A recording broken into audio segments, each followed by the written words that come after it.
जय हिंद। आप लोग का क्लास मॉडल पेपर मैथ का अभी मोस्ट इम्पोर्टेंट क्वेश्चन देखेंगे और आप लोगों को शाम 7 बजे प्रत्येक दिन पैन सक्सेस यूट्यूब चैनल पे लाइव क्लास दिया जाता है बिहार बोर्ड 2026 के लिए। शाम 7 बजे आप लोग अवश्य ही जुड़े। चलिए मॉडल पेपर के तरफ चलते हैं। कोई मॉडल पेपर क्या कहता है? मॉडल पेपर आप लोगों का ये गणित के मॉडल पेपर है जिसको आपको 3 घंटा 15 मिनट में बनाना है और कुल मार्क्स 100 मार्क्स मिलेगा, जिसके हम अभी वस्तुनिष्ठ प्रश्न को लेकर के चलते हैं। चलिए वस्तुनिष्ठ प्रश्न में कहता है निम्नलिखित में कौन अपरिमेय संख्या है? तो जो संख्या P बटा Q के रूप में नहीं लिखा जा सकता है, जो संख्या P बटा Q के रूप में नहीं लिखा जा सकता है वह संख्या के लिए क्या होता है? वह अपरिमेय होता है। और जो P बटा Q के रूप में लिखा जाता है वह क्या होता है? परिमेय संख्या होता है। और जो संख्या रूट से बाहर नहीं निकल सकता है, जैसे ये रूट है, अगर ये रूट से बाहर नहीं निकल पाएगा तो ये अपरिमेय संख्या कहलाएगा। तो आप बताइए 441 का रूट निकालिएगा 21 आएगा, यहाँ इसको निकालिएगा तो ये क्या हो जाएगा? 47 का वर्गमूल होगा। और वहीं पे अगर इसको निकालिएगा तो ये कितना हो जाएगा? तो यहाँ पर ये 51 का वर्गमूल होगा। और ये बताइए 2 का कोई वर्गमूल नहीं निकलेगा, रूट 2 का नहीं निकलेगा, लेकिन 100 का क्या निकलेगा? 10। तो यानी कि ये रूट 2 हो गया, यानी ऑप्शन नंबर क्या हो गया? डी। अगला क्वेश्चन के तरफ देखते हैं। क्वेश्चन नंबर 2 को कहता है यदि दो धनात्मक पूर्णांक के लॉसा तथा मौसा समान है तो संख्या क्या होगा? संख्या भी समान होगा, यानी ऑप्शन नंबर कौन सा सही होगा? Option number c. अगला क्वेश्चन के लिए देखिए, कहता है किसी पूर्णांक m के लिए विषम संख्या का रूप क्या होता है? हम आपको बताए थे कि जो संख्या में 2 से पूरा भाग नहीं लगेगा वह क्या हो जाएगा? विषम संख्या। जो कि कौन होता है? तो 1 होता है, 3 होता है, 5 होता है, 7 होता है, 9 होता है। कहने का मतलब जिस संख्या में 1 दिखेगा, जिस संख्या में क्या दिखेगा?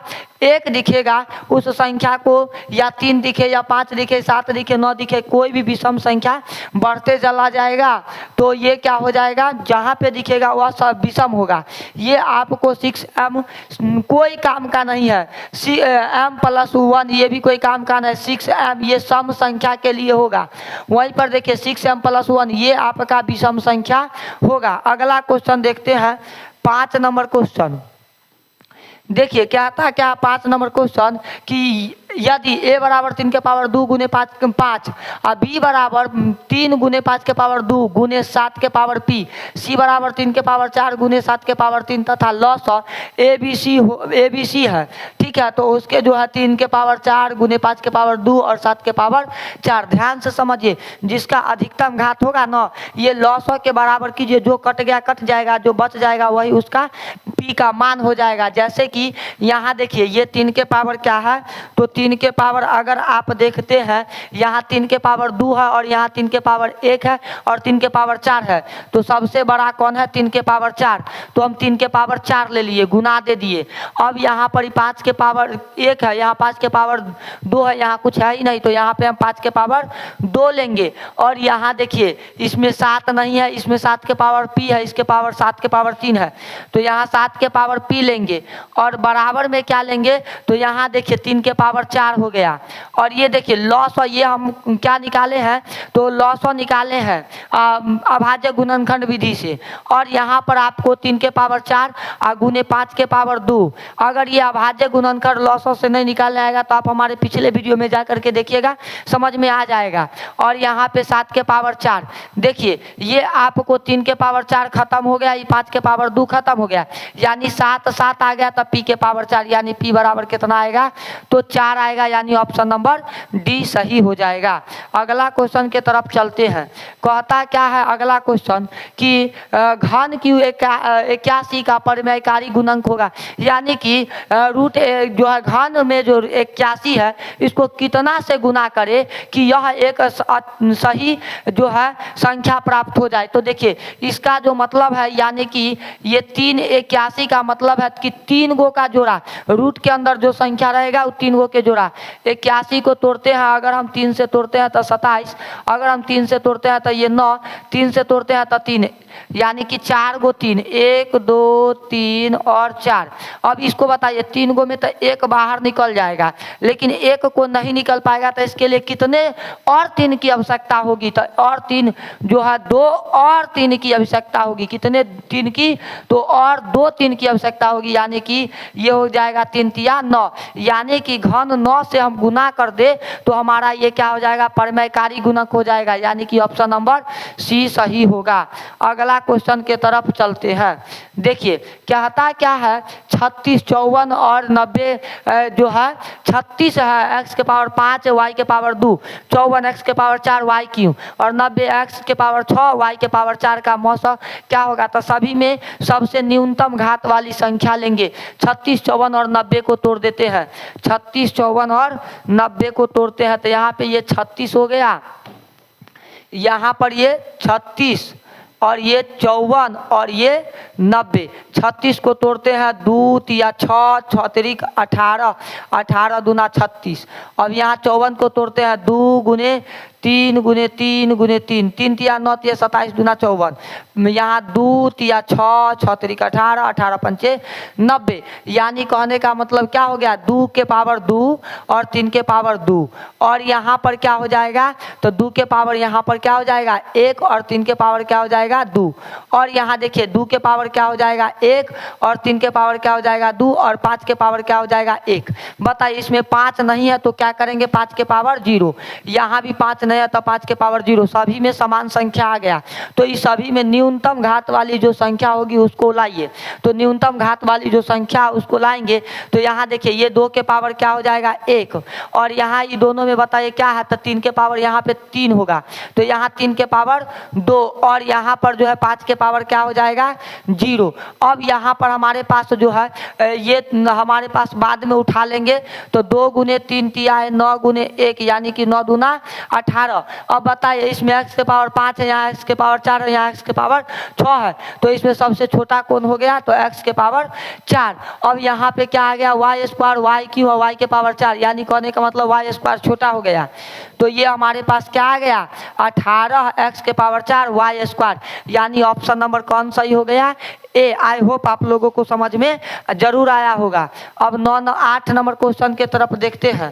कहता है यदि 1440 और बराबर 2 के पावर p, 3 के पावर q और 5 के पावर r, तो p plus q minus r का वैल्यू क्या होगा? सबसे पहले 1440 को हम अभाज्य गुणनखंड तोड़ते हैं। 2 से तोड़ेंगे तो ये 7, ये 2 0, अभी 2 से तोड़ेंगे तो 3 6 0, यानी 2 से तोड़ेंगे तो यहाँ 18 0, 2 से तोड़ेंगे तो 90 और 2 से तोड़ेंगे तो क्या आ जाएगा? तो यहाँ पर ये 45, और यहाँ 3 से तोड़ेंगे तो क्या आ जाएगा? 15, 3 से तोड़ेंगे तो क्या आ जाएगा? 5। कहने का मतलब क्या है? 1 2 3 4 5, 2 के पावर कितना है? तो 5, और 3 के पावर कितना है? तो 2, और 5 के पावर कितना है? तो 1। कहने का मतलब क्या है? p यानी कि 2 के पावर p, यानी कि 2 के पावर p तो 5, और 3 के पावर q यानी कि प्लस में q, तो यानी कितना? तो यानी 2, ये 2, और यहाँ पे r किसमें? तो r जो है हमारे पास 5 के पावर यानी कि माइनस में 1। कहने का मतलब कितना? 5 2 7, 7 में से 1 चला गया तो क्या बच जाएगा? 6, यानी ऑप्शन नंबर कौन सा सही होगा? ऑप्शन नंबर ए सही होगा। अगला क्वेश्चन देखिए। अगला क्वेश्चन क्या कह रहा है? निम्नलिखित में किसका दशमलव प्रसार शांत होगा? तो वैसे दशमलव प्रसार शांत होगा जिसके पावर 2 के पावर m गुने 5 के पावर क्या होगा? n होगा। यानी कि इसको अगर आप तोड़ने जाइएगा तो इसको काट दीजिए पहले। 25 पंच 125, 25 इकाई 25, 25 छक्का 150, यानी कि ये हो जाएगा। जब आप काटिएगा तो कितना? 1/16। अब इसको अगर हम जो नहीं करता है उसको नहीं काटेंगे, जो कर जाएगा उसको काट देंगे। अब देखिए इस सभी संख्या को हम तोड़ते हैं, तो जैसे कि 16 का गुणनखंड तोड़ेंगे तो क्या हो जाएगा? 2 दूना 4 दूना 8 दूना 16। इसमें क्या आना चाहिए? 2 और 5 के अलावा, 2 और 5 के अलावा जो है कोई भी संख्या बीच में दखल अंदाजी नहीं करना चाहिए, अन्यथा जब दखल अंदाजी करेगा 2 और 5 के अलावा कोई संख्या तो वह क्या हो जाएगा? अशांत संख्या हो जाएगा। तो अब हम इसको तोड़ देते हैं 250 को। तो 250 को तोड़ेंगे तो ये कितना से टूटेगा पता है? तो इसको तोड़िए ना, 250 को तोड़िए, तो ये तोड़ लीजिए 250। यहाँ पर तोड़ते हैं 2 से तो ये कितना 125, 5 से तोड़ते हैं तो ये 25 और 5 से तोड़ते हैं तो 5, यानी 2 गुने 5 गुने 5, 2 गुने 5 गुने 5 गुने 5, यानी 5 25 5 125 5 250, 250 यहाँ 5 25 5 125 और दूना 250। अब यहाँ पे हम तोड़ देते हैं कितना 462 को, तो 462 को हम तोड़ते हैं तो ये क्या 2 से टूटेगा तो 2 दूना 4, 2 तिया 6, 2 1 2, 2 से टूटेगा 3 से टूटेगा तो 3 सते 21 और 3 सते 21, 7 से टूटेगा तो यहाँ 11 सते 77, 2 गुने 3 गुने 7, यानी कितना है तो 462 है और ये टूटेगा 2 गुने 3 गुने 7 गुने 11। कहने का मतलब क्या हो गया, ये 2 के अलावा अन्य संख्या को ले आया, यानी ऑप्शन नंबर कौन सही हो जाएगा सी। 625 को अगर हम तोड़ के देखें तो ये किस में टूटेगा 5 से, 125 5 से टूटेगा तो ये क्या आ गया, यहाँ पे ये 25 5 से तोड़ेंगे तो ये 5, यानी कि 4 को 5 आ जाएगा। 625 को जब तोड़िएगा 5 गुने 5 गुने 5 गुने 5, तो देखिए इसमें कहिएगा कि भाई जी इसमें 2 नहीं आया, इसमें 5 नहीं आया, इसमें 2 नहीं आया, तो देखिए 2 और 5 में से कोई एक आ गया ना, जो संख्या नहीं आया, जैसे इसमें 5 नहीं आया तो यहाँ 5 के पावर 0 दे दीजिए, आ गया, और यहाँ 2 नहीं आया तो 2 के पावर 0 आ गया, यानी इसका मतलब हो जाता है 2 के पावर 0 का मतलब कोई भी संख्या के पावर अगर 0 है तो उसका अर्थ हो जाता है 1, और यहाँ ये 5 के पावर 0 हो गया, यानी इसका मतलब क्या हो गया, इसका अर्थ हो गया कितना तो 1। कहने का अर्थ समझिए कि इस संख्या के अलावा 2 और 5 के अलावा कोई तीसरा घुस गया जिसमें वह आंसर सही होगा, तो 462 यानी ऑप्शन नंबर सी सही होगा। जो संख्या 2 और 5 में नहीं आए तो उसका पावर देके आगे बढ़ जाइएगा, ठीक है। अगला क्वेश्चन, आई होप आप लोगों को क्वेश्चन ज़्यादा समझ में आता होगा। आगे कहता है यदि n प्राकृतिक संख्या है तो 9 के पावर 2n माइनस 4 के पावर 2n सदैव विभाज्य होगा। तो ध्यान से समझिए ये क्या होगा, तो 9 के पावर 2 जो है इसको 2 से स्क्वायर करके n ले लेते हैं बाहर में, और यहाँ पे क्या है 4 के पावर 2 और इसके पावर में n ले लेते हैं, यानी कि 9 9 81 और माइनस 4 चौका 16, और दोनों के कॉमन लेके n बाहर कर देते हैं। यहाँ दोनों को घटाएंगे तो क्या जाएगा 65 के पावर n। बताइए 65 किसका जो है गुणनखंड है, तो यहाँ काटिए 5 से 13 से, तो ये 5 और 13 का गुणनखंड है, यानी ऑप्शन नंबर कौन सही हो जाएगा, तो ऑप्शन नंबर आपका सी सही हो जाएगा। और प्रश्न को बारीकी से देखिए, क्वेश्चन नंबर 11, ये क्वेश्चन कह रहा है क्या यदि 65 तथा 117 का मौसा 65 n माइनस 117 के रूप का है तो n का मान। कहने का मतलब समझिए ये दो संख्या दे दिया और कहता है इसका मौसा अगर ये है तो मौसा ज्ञात करके हमको बताइए। तो आप पहले क्या कीजिए, ये दोनों संख्या का मौसा ज्ञात कर लीजिए किसी भी विधि से। अगर भाग एल्गोरिथम से सीख चुके हैं, वीडियो में हम बताए थे, अगर सीख चुके हैं तो ठीक है, नहीं तो ये भाग विधि से निकाल लीजिए। और अगर आप अभाज्य गुणनखंड विधि जानते, कोई 3 विधि में से कोई एक जानते हैं, निकालिए और इसके बराबर में कर दीजिए, आ जाएगा आंसर। जैसे कि हम 65 और 117 का मौसा निकालते हैं तो यहाँ पे क्या आ जाएगा, 65 है क्या है 65, और यहाँ पे क्या आ जाएगा, तो यहाँ 2 आ गया, यहाँ 6 5 बच जाएगा, यहाँ पे क्या हो जाएगा, तो 65 आ जाएगा, और 52 इकाई 52, तो ये बच जाएगा 13, और यहाँ पे 52 लिखेंगे, 13 चौका 52, यानी कहने का अर्थ क्या हो गया, इसका HCF 13 हो गया। तो आप क्या कीजिए, यहाँ पर 65n माइनस 117 बराबर में क्या दे दीजिए, तो यहाँ पे आप दे दीजिए 13, और जो ये प्लस में है उधर भेज दीजिए माइनस में। तो 65n बराबर 13 और प्लस में 117, यानी कि 65n बराबर क्या हो जाएगा, तो 130। अब यहाँ 65 का 65, 65 दूना 130, कहने का अर्थ है इधर गुना में दूसरा दिशा में जाएगा तो भाग में चला जाएगा। तो हम क्या करते हैं, पहले ही इसको काट देते हैं। तो यहाँ पर ये क्या आ जाएगा, n बराबर आ जाएगा हमारे पास 2 आ जाएगा, जो कि ऑप्शन नंबर कौन सा सही है, तो ऑप्शन नंबर सी सही है। अगला क्वेश्चन देखिए, कहता क्या है 12 नंबर क्वेश्चन, 141/120 का दशमलव प्रसार दशमलव के कितने स्थानों के बाद शांत होगा तो सबसे पहले आपको भाग लगाना होगा। सबसे पहले आपको क्या करना होगा, भाग लगाना होगा 120 से। 141 में तो 120 का 120, यहाँ एक ये 2 कट गया, दशमलव दिए तो यहाँ 0 आ गया। 120 का 120 हो गया, यहाँ 0 हो गया, 11 में से 2 गया 9, खत्म, यहाँ 0। अब देखिए इस 0 को ध्यान से छोड़ दीजिए, यहाँ 0 है और यहाँ पर 12 है तो 12 सते 84, 12 अठे 96 तो 12 सते 84 यानी कि 840 लगाइए, यहाँ 6 0।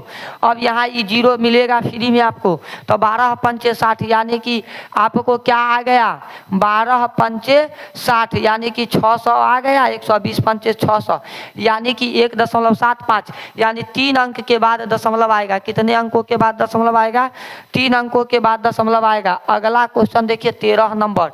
अगला क्वेश्चन क्या है 13 नंबर, ध्यान से देखिए।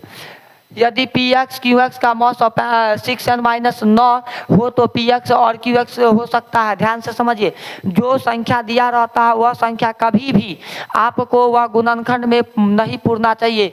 जब कोई संख्या मौसम में दिया रहे तो वह संख्या गुणनखंड में प्राप्त न हो। जैसे कि यहाँ देखिए, इसको जब कॉमन लेंगे तो ये क्या पूर जाएगा, 2 कॉमन लीजिए तो ये 6x - 9 3, जो कि ये आंसर नहीं होगा। इसका एक गुणनखंड आ रहा है, इसको अगर हम 3 से गुना कर देते क्या हो जाएगा, 3 3 गुना 6x - 3 तिहाई 9 यानी कि यहाँ पे भी हमारे पास ये दूसरा गुणनखंड पूरा है, यानी ये भी नहीं होगा।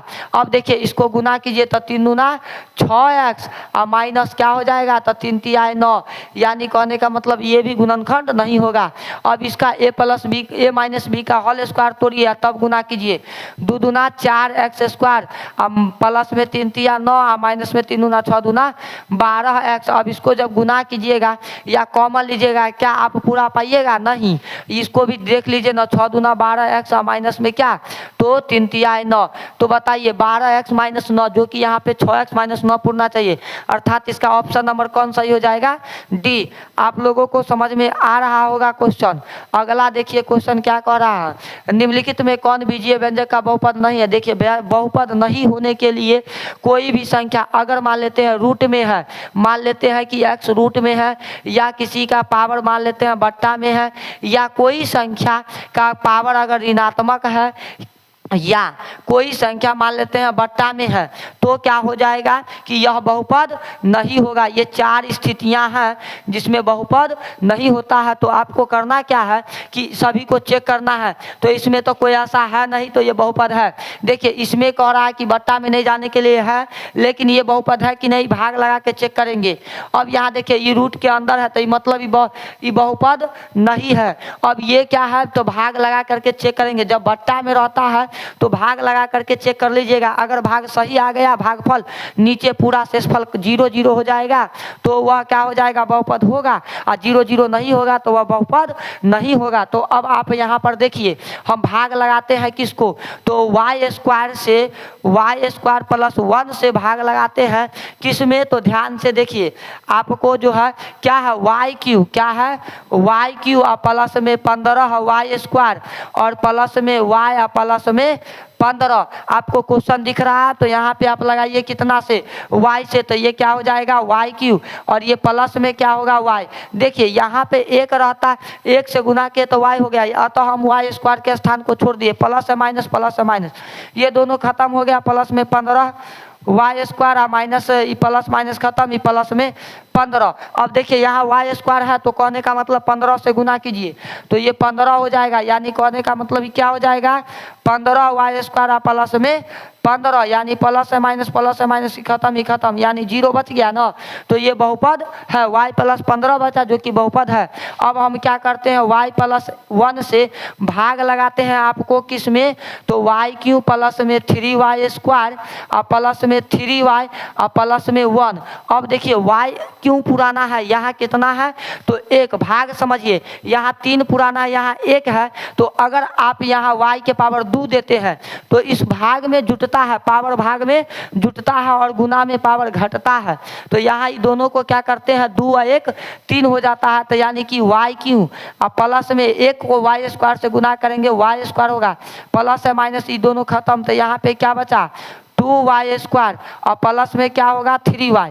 तो अब देखिए यहाँ पे 2 पुराना है तो इसके पीछे 1 होगा, नहीं कुछ गुणांक में रहता है तो 1 होता है। तो ये अगर यहाँ हम 2 से गुना कर देते ही क्या हो जाएगा 2y² और प्लस में ही क्या 2 को 1 से गुना करेंगे 2y हो जाएगा, प्लस से माइनस यहाँ पे क्या बचेगा तो y + 1 बचेगा। अब y + 1 को अगर हम 1 से गुना कर दे तो जो संख्या होता है 1 से गुना करने पर वही संख्या लिखा जाता है। तो y + 1 को 1 से गुना करेंगे तो y + 1 आएगा, प्लस से माइनस ये दोनों खत्म है अर्थात 0, यानी y² + 2 + 1 बराबर जो है ये भी एक बहुपद है। तो कहने का मतलब ऑप्शन नंबर कौन सही होगा तो सी सही होगा। अगला क्वेश्चन देखते हैं। अगला क्वेश्चन क्या कर रहा है 15 नंबर क्वेश्चन कर रहा है यदि बहुपद 5y² - y + 25 के शून्य का अल्फा बीटा हो तो अल्फा + बीटा इंटू 1/अल्फा बीटा का अल्फा + बीटा का मान क्या होगा। ध्यान से समझिए, अल्फा + बीटा बराबर होता है c/a और अल्फा + बीटा बराबर होता है -b/a।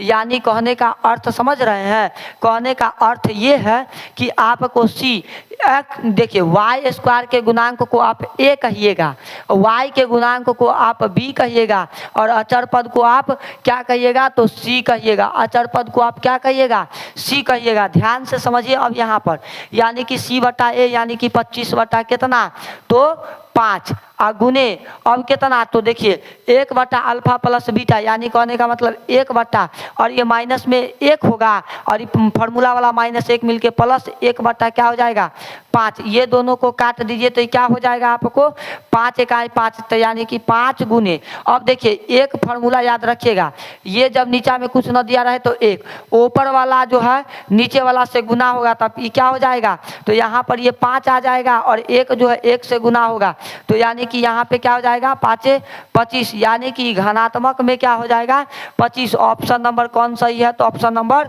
डी सही होगा। अगला ध्यान दीजिए, कह रहा है क्या कि बहुपद px का एक शून्य 5 हो तो निम्नलिखित में कौन px का दूसरा एक गुणनखंड होगा। ध्यान से समझिए, सबके बराबर में 0 लिखिए और जिसके बराबर में अगर 5 आता है तो वह क्या हो जाएगा कि शून्य होगा तो ये माइनस में उधर भेज दीजिए, प्लस में तो x = 5 जो कि ऑप्शन नंबर कौन सही होगा ए। अगर इसको भेजते हैं तो x = 4 हो जाएगा जो कि गलत है। अगर इसको भेजते हैं तो x = -5 होगा जो कि हमको प्लस में चाहिए 5, किस में चाहिए प्लस में, यानी ऑप्शन नंबर ए सही होगा। अगर इसको भेजते हैं तो ये 2x = -5 होगा और x = -5/2 जो कि ये भी गलत है। कहने का मतलब ये क्या हो जाएगा हमारे पास तो ए नंबर ऑप्शन सही हो जाएगा। अगला क्वेश्चन के तरफ देखिए 17 नंबर क्वेश्चन के तरफ कहता है यदि द्विघात बहुपद 2x² + 7x + p के शून्य अल्फा बीटा इस प्रकार हो तो α² + β² प्लस अल्फा बीटा का मान क्या होगा। ध्यान से समझिए, सबसे पहले आपको α² + β² बराबर फार्मूला पहचानना होगा जो कि कोई फार्मूला नहीं होता है लेकिन बनाया जा सकता है। जैसे देखिए a + b का होल स्क्वायर होता है लेकिन क्या आपको पता है a² + b² बराबर फार्मूला होता नहीं है लेकिन बनाया जा सकता है। याद रखिएगा, दुनिया में जिस चीज़ की कल्पना की जा सकती है उसकी रचना भी किया जा सकता है। जैसे कि प्राचीन काल में लोगों ने सोचा ही नहीं था कि हवाई जहाज भी बनेगा, लेकिन आज हवाई जहाज भी बन गया। लेकिन सरकार के कुछ कारनामों के वजह से क्या हो रहा है, आज फ्लाइट के टिकट जो है 10,000 से कितना 70,000, 80,000, 90,000 हो जा रहा है।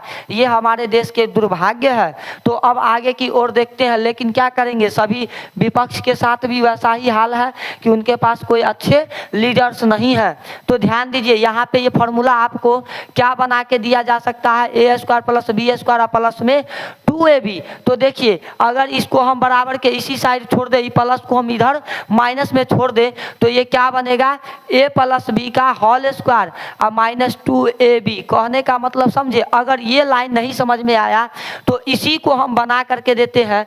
क्या करते हैं, ये a + b का होल स्क्वायर हम जिस दिशा में वहाँ पे रख दिए, इस फार्मूला को तोड़ रहे हैं। प्लस में है, बराबर के दूसरा दिशा में आया, माइनस में 2ab आया। बराबर में अगर देखते हैं तो ये क्या बच जाएगा, ए स्क्वायर और प्लस बी स्क्वायर, यानी कि ए स्क्वायर प्लस बी स्क्वायर जो फार्मूला हम लिखे हैं ए प्लस बी का होल स्क्वायर माइनस 2ab, वही चीज़ आपको अगर यहाँ समझ में आ गया तो ठीक, नहीं तो यहाँ भी समझ सकते हैं। अब आगे देखिए, ये कहता है यही फार्मूला यहाँ पे अप्लाई करना उचित होगा, तो यानी कि alpha square plus beta square और प्लस क्या है अल्फा बीटा बराबर कितना 21/4, 21/4। तो आपको क्या है alpha square plus beta square बराबर फार्मूला क्या बन जाएगा, तो अल्फा प्लस बीटा का whole square minus 2 alpha beta, यानी अल्फा प्लस बीटा का होल स्क्वायर और minus 2 alpha beta plus alpha beta बराबर 21/4। देखिए ये इसके बराबर में ये फार्मूला लिखा गया है, यानी alpha square plus beta square बराबर फार्मूला होता है अल्फा प्लस बीटा का whole square minus 2 alpha beta, जो कि आप यहाँ पे देख सकते हैं। और प्लस में अल्फा बीटा, ये प्रश्न का था, प्रश्न में अल्फा प्लस बीटा बराबर होता क्या है माइनस b/a, यानी कि माइनस b/a का होल स्क्वायर, और यहाँ पर दूगो अल्फा बीटा में से अगर एगो घट के चला जाता है तो क्या बच जाएगा माइनस में अल्फा बीटा और बराबर में 21/4। एक चीज ध्यान रखिएगा, ये दोनों में घट तो गया, चिन्ह हम किसका लिए तो बड़ा का, सदैव बड़ा का चिन्ह लिया जाता है। अब यहाँ माइनस b, यानी माइनस में कितना, तो यहाँ पे ये जो है 7 का 7 और बट्टा में 2, यानी 7/2 का होल स्क्वायर और माइनस में c/a, यानी कि p 7, यानी कि c हमारे पास p, अब a का वैल्यू तो 2 है तो p/2 बराबर में 21/4। अब अगर ये दोनों को हम क्या करते हैं गुना करते हैं तो 7 7 क्या हो जाएगा 49/4, और यहाँ पर ये क्या हो जाएगा, तो यहाँ पे हो जाएगा माइनस, और यहाँ पर क्या p/2 और बराबर में क्या आ जाएगा तो 21/4, 21/4। दोनों का लघुत्तम लेते हैं तो यहाँ पे आएगा 4, तो 49 के 49, और ये 2 दूना 4 तो ये 2p बराबर में कितना, तो 21/4, 4 से 4 खत्म तो 49 माइनस 2p बराबर 21, ये माइनस में उधर प्लस में भेज दो तो 49 माइनस कितना 21 बराबर में 2p। अब ये देखो प्लस में था इधर आ गया माइनस में, 9 में से 1 गया 8, और यहाँ 4 में से 2 गया 2, यानी 28 बराबर 2p, 2 को काट देते हैं तो ये 14, तो p बराबर में प्लस में 14 बचेगा, p बराबर प्लस में क्या बचेगा 14। आई होप आपको 17 नंबर क्वेश्चन बहुत ही बढ़िया से समझ में आया होगा। ये लघु उत्तरीय का क्वेश्चन था, आपको जो है ऑब्जेक्टिव में बैठा चुके हैं, लेकिन हम इसे छोड़ेंगे नहीं। आगे देखिए क्या कहता है क्वेश्चन, कि क्वेश्चन कह रहा है बहुपद x minus 2 into x plus 2 plus x³ -1 into x plus 1 का घात क्या होगा। घात कहने का मतलब कि जैसे कि इसका पावर 1 है, इसका पावर 1 है, इसका पावर 3 है, इसका पावर कुछ नहीं है तो 1 है। सभी में सबसे ज़्यादा घात किसका है, तो जब गुना का बात आता है तो पावर क्या करते हैं जोड़ देते हैं, और भाग का बात आता तो पावर क्या करते घटा देते। तो यहाँ देखिए अगर ये a माइनस बी या a प्लस बी है तो एक फार्मूला होता है क्या, a plus b into a minus b बराबर क्या a square minus b square, यानी कहने का मतलब ये हो जाएगा एक्स स्क्वायर और माइनस 2 दूना 4, और ये प्लस का प्लस रह जाएगा। देखिए इसको गुना नहीं किया जा सकता किसी फार्मूला के बेस्ड पर, का इसका घात कुछ और है, इसका घात कुछ और है, तो ये दोनों को अगर हम गुना करेंगे तो ये x 3 है और यहाँ 1 है, तो यानी x के पावर 4, यानी अधिकतम घात इसका क्या हो जाएगा x के पावर 4। अगर गुणनखंड कहता ना तो हम इसको गुणनखंड तोड़ते, लेकिन नहीं बोल रहा है। अब 18 के बाद 19 नंबर क्वेश्चन देखिए क्या कह रहा है, क्या कि बहुपद A Y square plus B Y plus C जो है ए डज नॉट इक्वल, यानी कि ए बराबर 0 ना हो, इसको अंग्रेजी में ए डज नॉट इक्वल 0 का आलेख होता है। तो अगर ऐसा है तो ये प्रबल्य होगा, यानी ऑप्शन नंबर कौन सही होगा, ए सही होगा। आई होप आप लोगों को ये समझ में आया होगा। आगे के तरफ देखिए क्वेश्चन कह रहा है क्या, यदि किसी द्विघात बहुपद आर एक्स जो है बराबर में X square plus B X plus C के 0 और -2 हो तो बी और सी का मान क्या होगा। सबसे पहले समझिए कि एक दूगो शून्य दे दिया और बी और सी का मान पूछ रहा है, ए का मान नहीं पूछ रहा है। तो आपको पता है कि अल्फा प्लस बीटा बराबर माइनस बी बट्टा ए होता है, यहाँ से हमको बी पता चल जाएगा, और अल्फा बीटा बराबर क्या होता है सी बट्टा ए होता है, यहाँ से हमको क्या पता चल जाएगा सी। अगर ये ए भी पूछता तो हम ए भी बता सकते थे। जैसे कि अल्फा प्लस बीटा, तो अल्फा प्लस बीटा यानी कि 6 यहाँ पे प्लस 2 बराबर क्या, तो माइनस बी बट्टा ए। नहीं कुछ होता नीचा में 1 दे दीजिए, यहाँ पे सॉरी ये जो है क्या होगा 6 प्लस में तो है लेकिन माइनस में ये 2 बट्टा में क्या दे दीजिए 1। अब यहाँ पे दोनों को घटाइएगा तो क्या बच जाएगा 4 बराबर माइनस बी बट्टा ए यानी कि ए। तो ए का मान अगर बात करते हैं तो 1 आएगा। आई देखिए इधर नहीं कुछ हुआ है तो माइनस में तो 1 होबे करेगा, तो इधर भाग लगा देंगे तो ये क्या हो जाएगा b बराबर हो जाएगा -4। अब चलते हैं सी का वैल्यू पता करने। तो अल्फा और बीटा बराबर आपको पता है कि सी बटा ए होता है। जहां हमको 2 गो शून्यक दिया, शून्यक का मतलब होता है अगर द्विघात बहुपद में बोला था अल्फा बीटा और त्रिघात बहुपद में बोला था अल्फा बीटा गामा। ठीक है, तो अब यहाँ पे देखिए ये 2 गो दे दिया है शून्यक, तो ये क्या हो गया 6 गुने -2 यानी सी बटा ए। नहीं कुछ हो तो नीचा में 1 दे दीजिए तो 6 दूना 12 तो -12 बटा ए, 1 बराबर सी बटा ए। यानी कहने का मतलब क्या हो गया सी बराबर -12 और ए बराबर क्या हो गया 1। अर्थात आप कह सकते हैं क्या कि ये जो हमारे पास सी का वैल्यू आएगा -12 और बी का वैल्यू आएगा -4। अब प्रश्न में देखिए पहले बी बोला तो यानी कि -4 और सी बाद में बोला तो -12, तो -4 -12 खोजिए। -4 -12। आप लोगों को ये वीडियो अच्छा से समझ में आ गया होगा। इस क्लास के बाद आपको नेक्स्ट क्लास मिलेगा अभी, और आप लोग जो है शाम 7 बजे लाइव क्लास जुड़ना ना भूले। धन्यवाद।